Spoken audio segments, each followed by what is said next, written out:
Bonjour à toutes et à tous, ravi de vous retrouver pour ce nouveau Buzz TV diffusé sur Figaro TV Île-de-France, Figaro Live et Figaro Radio. Je suis avec Sarah Lecoeuvre aujourd'hui qui a changé. Sarah, comment ça va? Mais c'est moi qui ai de la chance d'être avec vous. Mais non, mais ils ont surtout de la chance d'être avec notre invité sur ce plateau. La semaine dernière, ça s'est joué à un embouteillage près. Et cette semaine... vous êtes sympa, il y en avait beaucoup plus qu'un. Vous l'avez déjà reconnu, cette comédienne qui depuis 25 ans illumine nos écrans de cinéma, de télévision et même les planches de théâtre. Cette ex-Miss France, c'était en 1992, fait aussi partie des quelques reines de beauté qui ont parfaitement réussi leur reconversion. Belle, elle est évidemment toujours de manière indéniable et talentueuse, ça c'est de plus en plus. Bonjour Linda Hardy. Bonjour. Ravi de vous avoir. Ça valait le coup de venir pour vraiment, avoir une introduction. Je ne regrette pas d'avoir pris le métro pour vous rejoindre. Alors on démarre par Bugarache. C'est un nom très bizarre, mais c'est le nom de la série en 8 épisodes qui est diffusée actuellement sur France.tv, le site de France Télévisions. D'ailleurs c'est disponible en intégralité, les 8 épisodes. Je dis ça pour ceux qui ont l'habitude de regarder tout à la suite. Et c'est une fiction assez étonnante par son genre d'abord, le côté fantastique. Il y en a assez peu en France, c'est peu abordé en général. Est-ce que c'est la raison principale pour laquelle on la retrouve sur France.tv et qu'elle n'est pas diffusée en linéaire, cette série ? Vous croyez que c'était ça ? C'est une série d'anticipation, c'est un genre dont on n'a pas forcément l'habitude. Nous, non, c'est vrai que les anglo-saxons, ça passe régulièrement. Oui, mais nous, pas tellement. On est plus, c'est vrai, séries policières. Là, il y a une vraie dimension aussi psychologique. Donc oui, je pense qu'il y a forcément une petite frilosité à la base de la part des chaînes de propulser comme ça un programme sur une chaîne grand public telle qu'on les connaît. Mais il faut quand même savoir que depuis la diffusion, fort de son succès, aujourd'hui Bugarache est aussi sur MyCanal, sur Orange.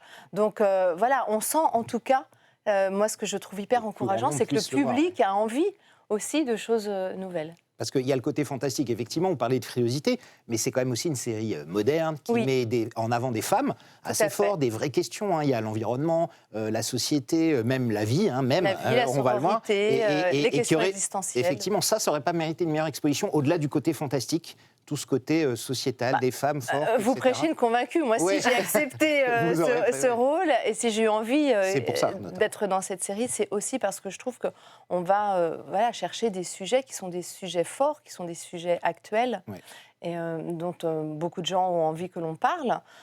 Donc oui, bien sûr, mais tout n'est pas fini. Non. France Télévisions a encore la possibilité de diffuser en linéaire, sur effectivement. France 2, sur France 3, s'il en a envie. Ce sera possible. On va évidemment tout savoir en continuant cet entretien dans quelques instants avec Linda Hardy, Bugarache, plein d'autres choses, de la télévision, du théâtre. Il y a plein de projets. Vous restez avec nous. Ce sera après les news médias de Sarah Lecoeuvre.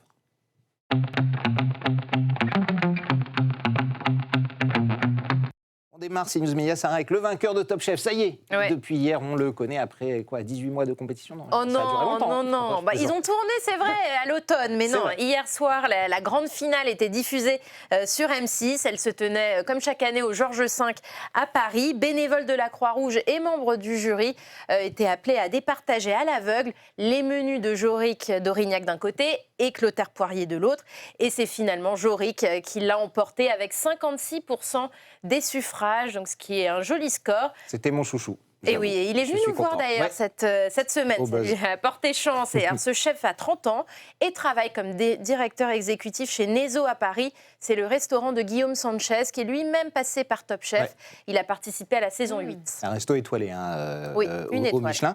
Vous avez participé à Danser avec les stars à la télé. Est-ce qu'il y a des genres d'émissions, Top Chef c'est réservé aux cuisiniers professionnels, mais est-ce qu'il y a d'autres genres d'émissions comme ça que vous pourriez faire, que vous aimeriez faire, Linda ? Moi je suis très concours. Non, vous aimez ça la compète, tout. Alors c'est pas la compète. Bon souvenir, Danser avec les stars. Ah oui, Danser avec les stars, c'était un super souvenir.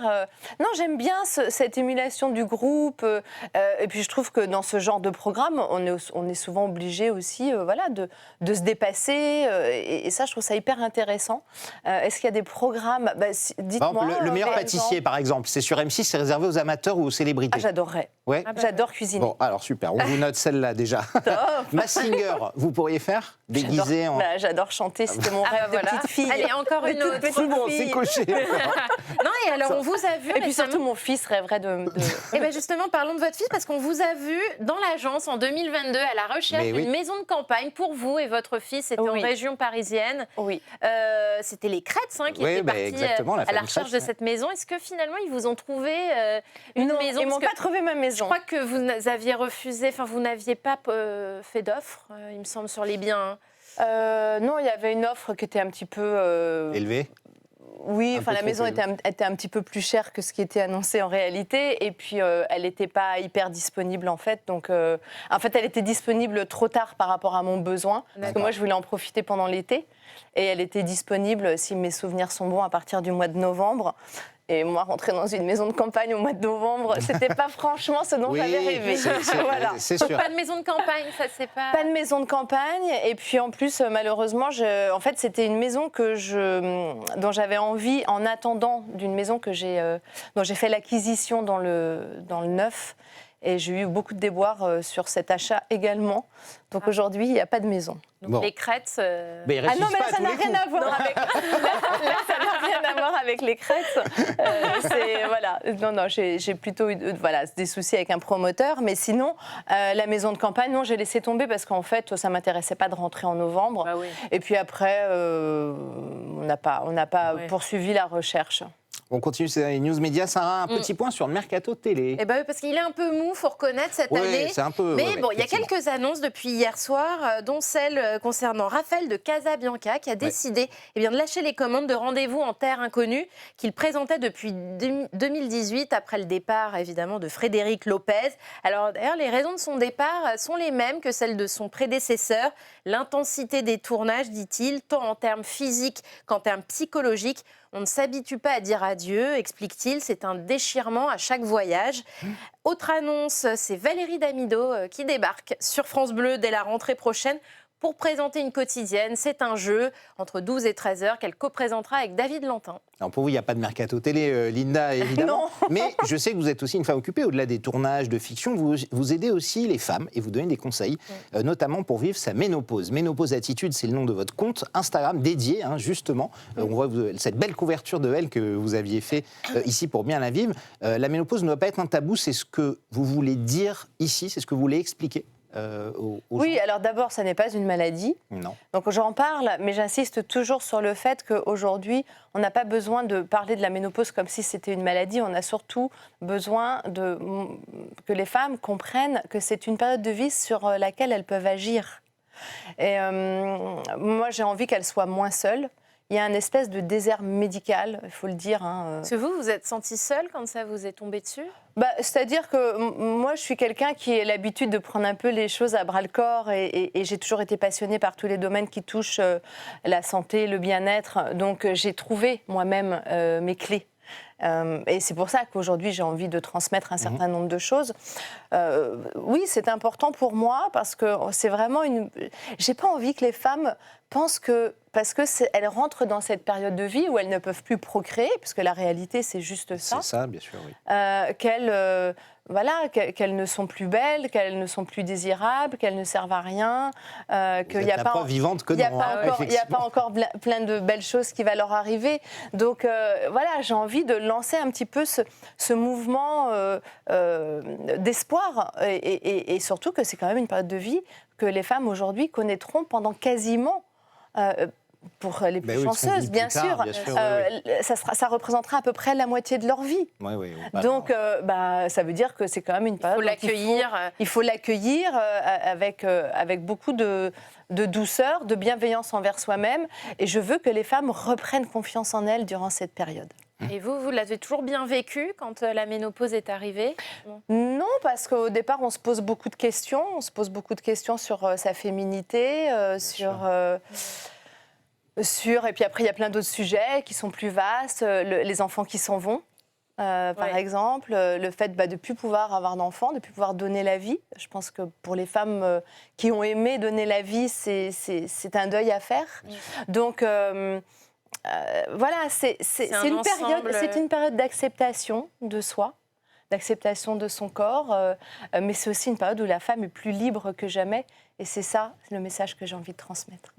Et c'est un très beau message. Merci Linda. On termine avec le chiffre du jour, Sarah, 1. Oui. Qu'est-ce que c'est que ce 1 ? Le 1, comme la première alerte de l'Arcom adressée à la station Europe 1, le régulateur de l'audiovisuel a écrit mercredi à la direction pour lui rappeler son obligation de mesure et d'honnêteté dans le traitement de l'actualité électorale. Alors le gendarme des médias note que depuis la dissolution, il y a une surreprésentation du parti Les Républicains sur l'antenne et une sous-exposition du Rassemblement national, de la France insoumise et du Parti socialiste. Alors, il n'est jamais nommé, mais Cyril Hanouna est bien visé, selon nos confrères du Parisien. Ça fait 3 jours qu'il est arrivé, déjà. Et oui, parce qu'il a sa nouvelle émission, On marche sur la tête depuis lundi, qui est prévue jusqu'aux élections législatives anticipées, le 30 juin.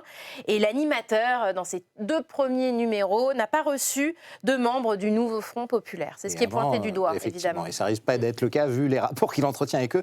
Quel regard vous portez sur le climat ambiant depuis la semaine dernière et cette dissolution surprise, ces élections, vous êtes inquiète, vous avez peur, vous êtes volontaire, engagé, dans quel état ? Ou un peu tout, d'ailleurs, c'est possible aussi. Mais... Oui, il y a un petit peu de tout.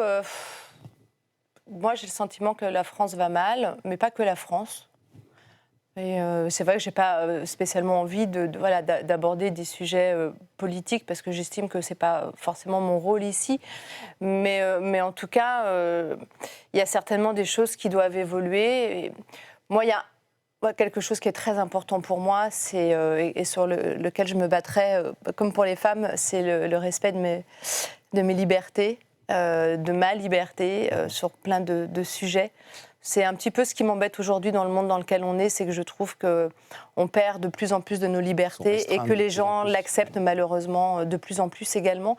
Et ça m'inquiète. C'est-à-dire que ce qui m'inquiète, c'est que les choses sont faites un peu de manière pernicieuse. Liberté de choses qu'on ne vous empêche de faire, des restreintes, ou plutôt psychologique. Il y a un peu de tout. Il y a un peu de tout. Je pense qu'en fait, on ne se rend pas compte à quel point on évolue petit à petit vers une société qui nous contrôle de plus en plus. Et puis on se laisse aussi, parce qu'on est tous avec nos téléphones portables, etc.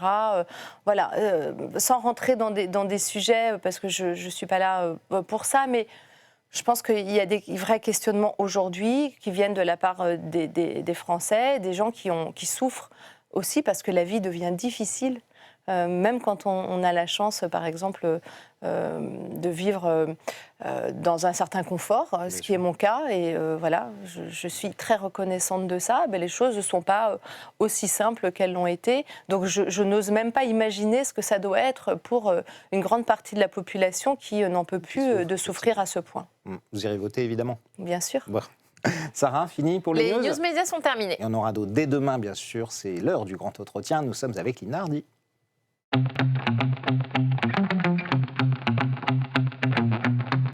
Bugarage, c'est le nom de la série, disponible actuellement sur France.tv. Les 8 épisodes sont dispo pour ceux qui veulent faire du binge-watching sans attendre. Alors, je résume un peu, je pitch rapidement parce qu'il ne faut pas trop en dire non plus, sinon ça va trop loin. Donc, c'est l'histoire d'Émilie, qui devient une jeune femme d'une vingtaine d'années, qui devient orpheline à la suite d'un accident d'hélicoptère de son père. Sa maman, Aurore, c'est vous. Voilà. Elle est morte depuis 10 ans, déjà.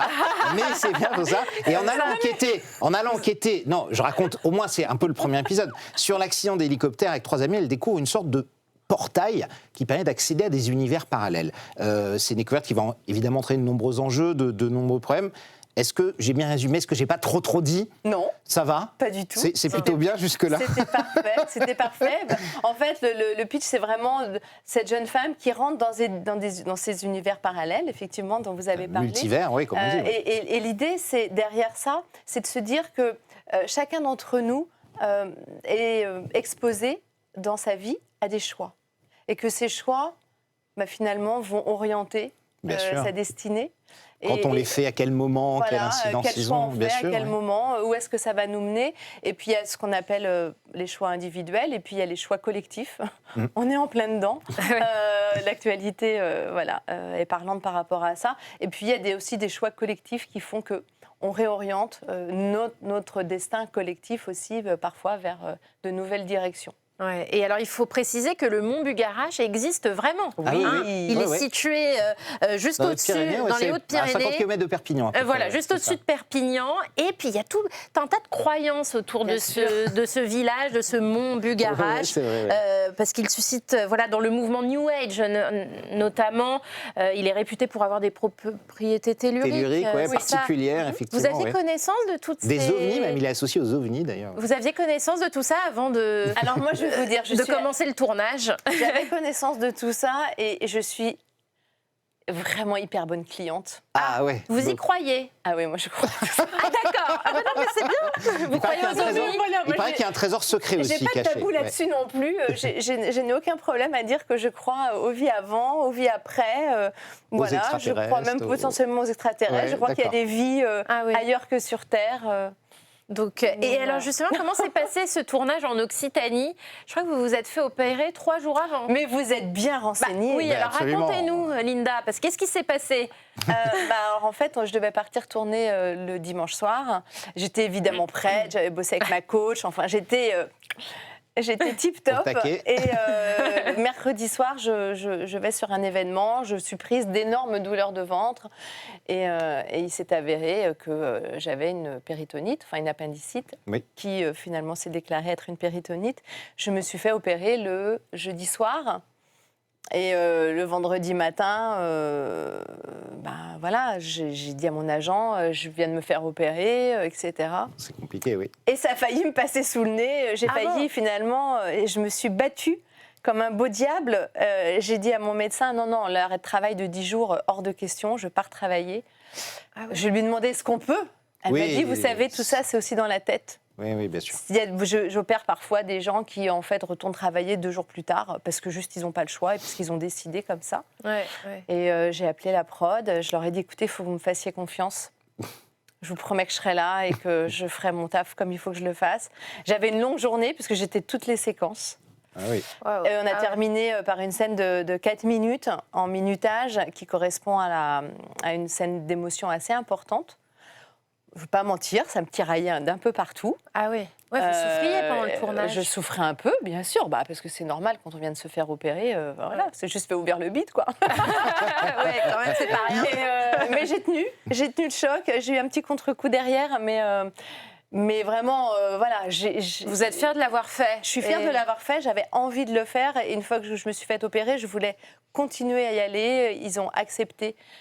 Et je leur en suis extrêmement reconnaissante. Je suis très fière de ce projet. Je suis ravie que ce type de série existe aujourd'hui sur nos antennes. Alors, votre personnage Aurore, donc, qui est la mère d'Émilie, l'héroïne, qui est jouée par Marilyn Lima, qui est une comédienne assez épatante. Elle est institutrice, vous aidez les enfants en décrochage scolaire, vous paraissez même un petit peu désabusé, notamment sur l'école de la République. Et il y a quelque chose que vous dites dans la série qui est assez frappant, parce que ça rejoint ce que vous disiez à l'instant sur la politique. Vous dites à votre fille donc, de fiction, sois libre, sois indépendante, n'attends rien d'un homme, qui sont des dialogues très modernes, très féministes. Vous êtes d'accord avec ce que dit votre personnage, Linda, c'est il faut être libre, indépendant et ne rien attendre d'un homme dans la vie? Ou est-ce que c'est un peu extrême ce qu'elle dit dans la série? J'ai envie de dire, alors j'ai une partie de moi qui va vous dire, il ne faut rien attendre de personne. Oui, d'accord.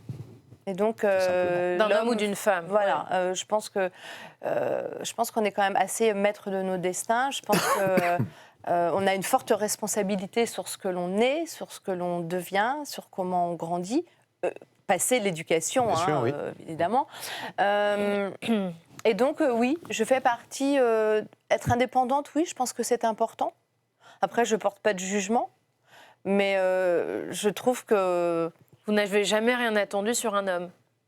Non, je crois pas. D'un homme, bon. Non, enfin si, j'ai entendu plein de choses. J'ai attendu de l'amour, j'ai attendu à certains moments quand même qu'on me protège. Enfin, moi, je suis pas féministe au sens, je ne pense pas que l'on n'a pas besoin des hommes.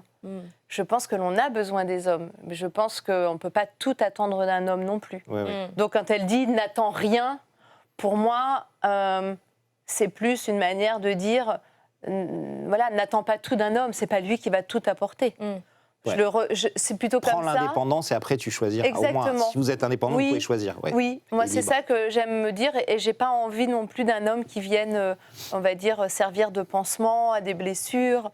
Je trouve qu'il faut déjà avoir acquis une certaine se sentir bien dans, soi, dans son être pour pouvoir à un moment donné vivre de belles choses.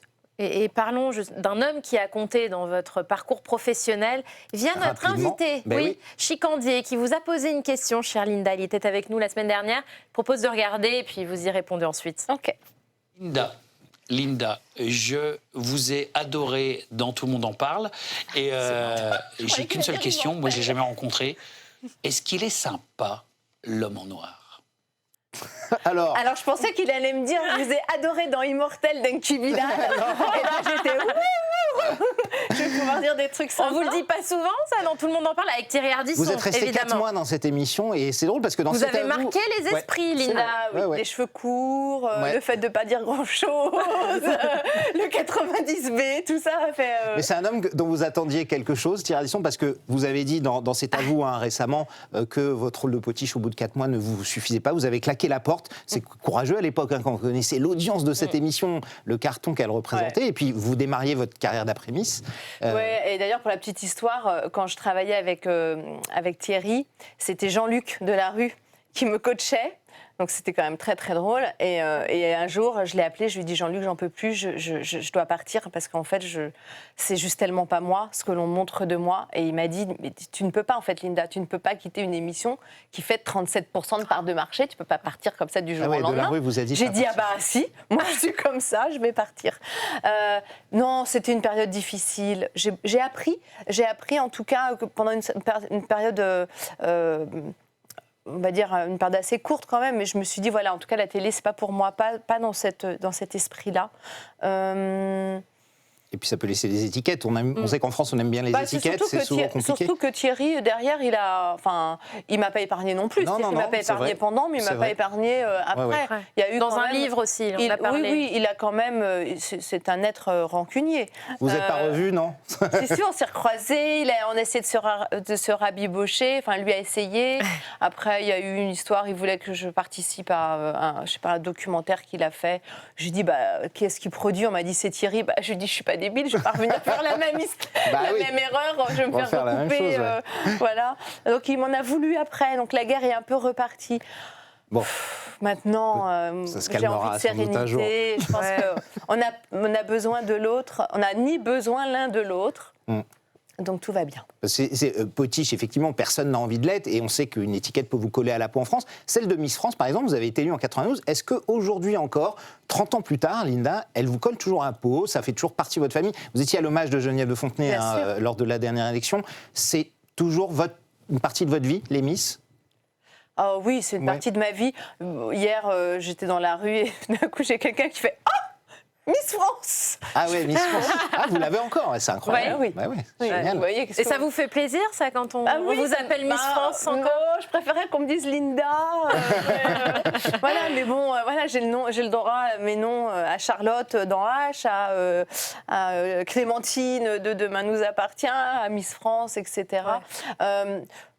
On me reconnaît comme Miss France. J'ai toujours un lien avec les Miss France. On a un groupe WhatsApp, on s'écrit.